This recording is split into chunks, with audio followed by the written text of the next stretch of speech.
Yo guys, welcome to my first impressions video of Wolcen Lords of Mayhem. A little bit of history about myself is I've been playing action RPGs since the mid-90s, started with Diablo 1 on the PlayStation 1, went to Diablo 2, then I played a bunch of Torchlight, played Path of Exile for a while, Grim Dawn for a while, so I've been playing these types of games pretty much my whole life. So this game just came out on Tuesday, I think, and it's now Monday, so it's been out for almost a week. I finally got a chance to try it out. The game was an action RPG that was on Kickstarter. The game had 11,141 backers, and it pledged $406,979, and it brought it to life. You can currently buy it on Steam. I think it's $35 Canadian, so I don't know what that would be in American funds. Probably like $5. The game kind of pulls from Diablo 3 and Path of Exile a little bit. Probably more on the Path of Exile side with like the more customization and everything, but it has like the feel of Diablo 3 when you play it. It's pretty smooth, it's optimized really well, and just kind of like a joy to like run around and stuff. Decent cutscenes. And then with the Path of Exile portion, it has really good in-depth character development. So through like the passive tree or the way the skills work. The story is about this. I'm going to quote their Kickstarter for this. The corrupted human republic is falling apart. Starvation and disease are ravaging mankind, leading to violent riots everywhere. In order to maintain their grasp on the population, the republic is using vicious tactics, poisoning the population to weaken it and removing all children from their parents to better mold their minds. Newborn babies are rare and few are born healthy. An unknown curse has made man lose their memory, provoking a limbo that has eaten their own history and technological knowledge. Rumors say the leaders of the Republic signed pacts with the occult entities, and monstrous mutated humans are appearing in the wild, leading raids against the cities and villages. Food becomes rare and leads to extreme measures. The name of survival, the Republic declared that anyone over the age of 50 should be killed. The same rule applies to anyone presenting mutation. So for the skill tree in this game, it's really interesting on how they did it. So what it is there's 3 different wheels. So you got the center wheel, the middle wheel, and the outer wheel. And if you want, you can just click here and like rotate.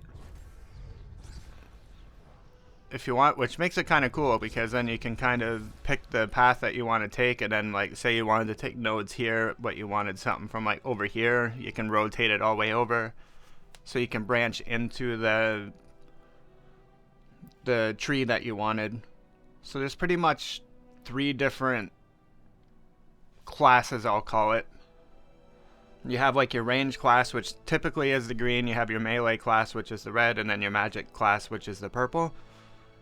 And then you can just pick around different abilities that will help your character out. So for instance, this one, I believe how it's worded is whenever you crit, you get 75% increased attack speed, stuff like that. It can really customize your character that way and make him unique. So I think this part of the game is really awesome. I can't wait to dive into it a little bit more. Alright, so another cool thing about this game that I like is the skill system. So the way you get skills is they will drop on the ground, or there's a merchant right here that will allow you to buy certain abilities. Every class can learn every ability, but it depends on what weapons you have equipped, and I'll go over that a little bit later. The currency for these is a little different because you get these like blue currency or purple currency things, and you get them by selling like books that you find.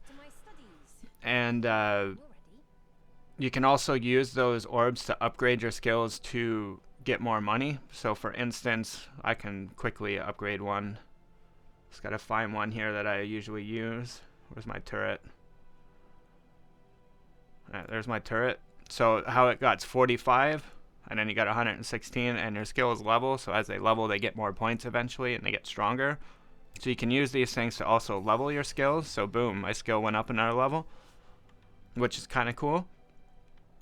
And also for your skills themselves, so they can go up levels, and depending on what level it is, you get more skill points, and then you unlock different tiers and stuff. So for instance, this thing is like a grenade launcher or like a mortar, but with this node right here, it turns it into like a shooting rockets. So you shoot rockets instead of mortars, which has their advantages because with the mortars you can't hit enemies up close, but you can't hit them far away. They had to be like medium distance. whereas the rockets, you can hit them up close and then to a medium distance. So with the points that you can spend, you can see, for instance, for this, weapon damage, so that required 1 point. And then here it's like weapon damage plus 200. Or minus 200, but you turn into like a machine gun thing, I guess. I don't know, I haven't unlocked that one yet. And then like just different things like weapon damage 45, number of projectiles but lowers your damage, stuff like that. So I think it's like really cool system that they have for this. And then all your skills are here. And then you can reset your points. I believe there's probably a currency fee or something. I haven't tried it yet. But every single skill has this. So if I went to my fireballs, I got different things you can do. So like element damage, plus cooldown but more damage, crit damage, stuff like that allows you. So right here I got 1 point out of 5, but some of these require 2 or 3 points. So it's just kind of an interesting way to customize your character through skills as well. It gives you something to look forward to. I believe you can only level up skills if you have them like equipped on your bar down here. So the skill system in this game is pretty cool. It's pretty unique. I don't know many games that have it like this, which is pretty awesome.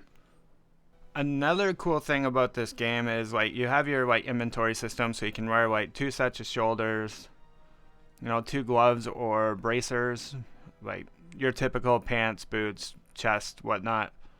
But one thing that really makes this game unique, in my opinion, too, is like you can have a pistol and like a voodoo thing.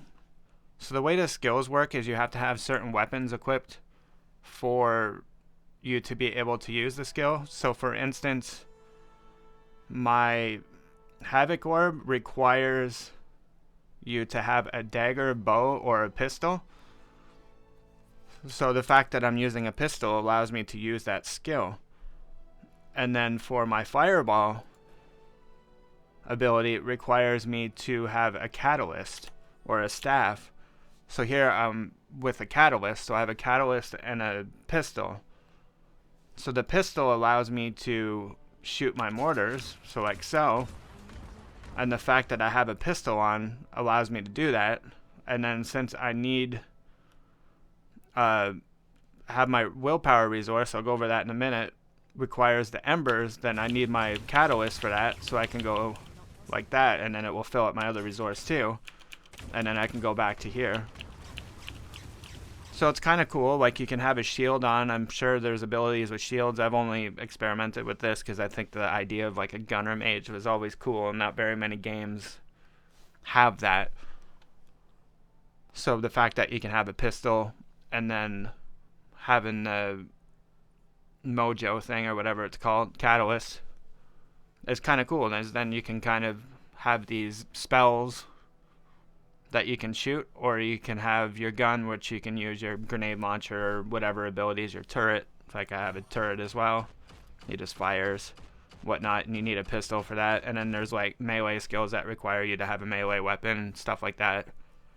I think it's really cool. Like you can have like a sword and a talisman, so you can be like a battle warrior, or I'm sure you can have like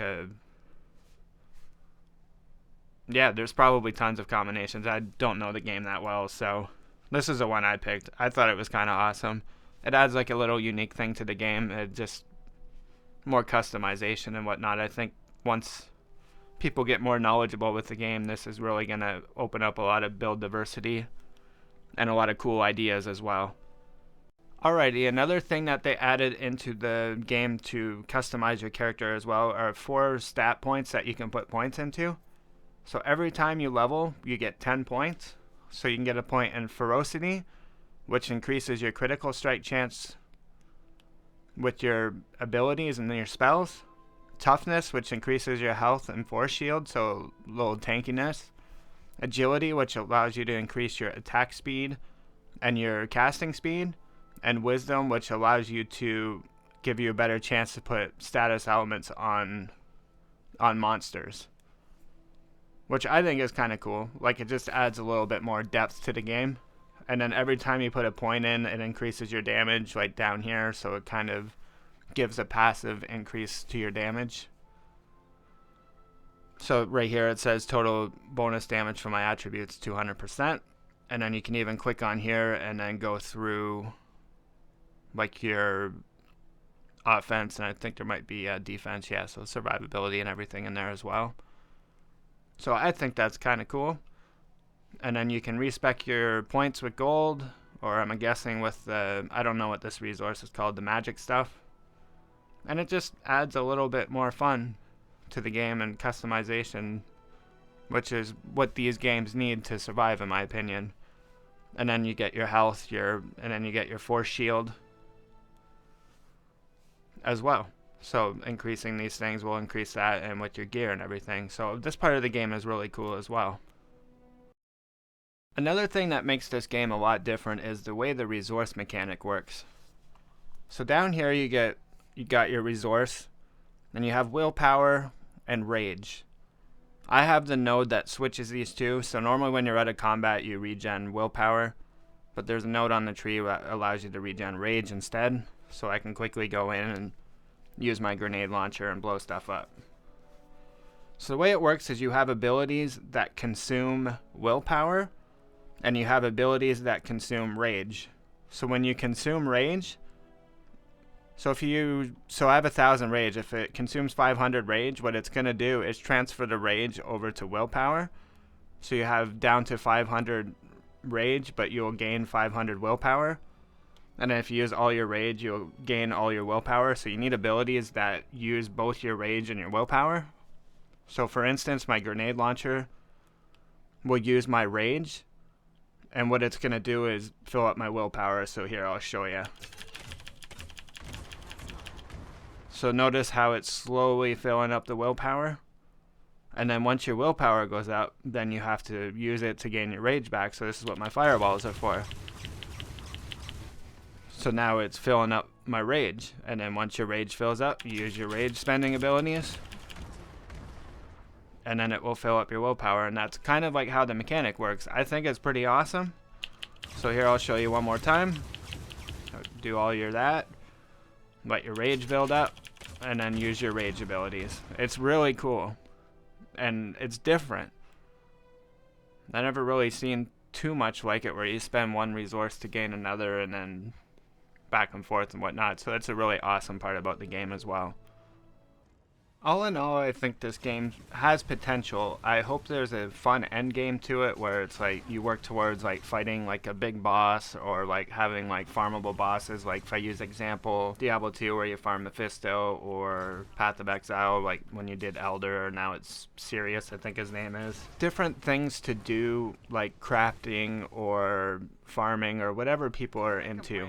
I really hope they have a way to bring people back every once in a while. So whether they do like if they do a ladder, or like do what Diablo 3 does with seasons, or Path of Exile does with leagues, add something like new to the game to bring the player base back and kind of build from there. I think this game has a potential of being really, really good. As far as I understand, there's only 3 acts out. We're only halfway through the second, I think. And from what I understand, they have planned for 5. So I think that would be pretty awesome. I don't know much about the end game. I believe it's kind of like a Rift map system, where you have to kill monsters to fill up a bar, and it spawns a boss, but you can spend gold to put different mods on the map, and then every time you kill a boss, then you go through a portal, and then it gets harder and gets harder and gets harder. I think that's kind of cool, but for this game to succeed, I think it's going to need more than that to bring people back once in a while, give them something new to do, because if that's all it is, I think people are going to get bored of it once they get to the end pretty quick and have no reason to come back, and the game's going to slowly die. I hope that doesn't happen, because it's kind of a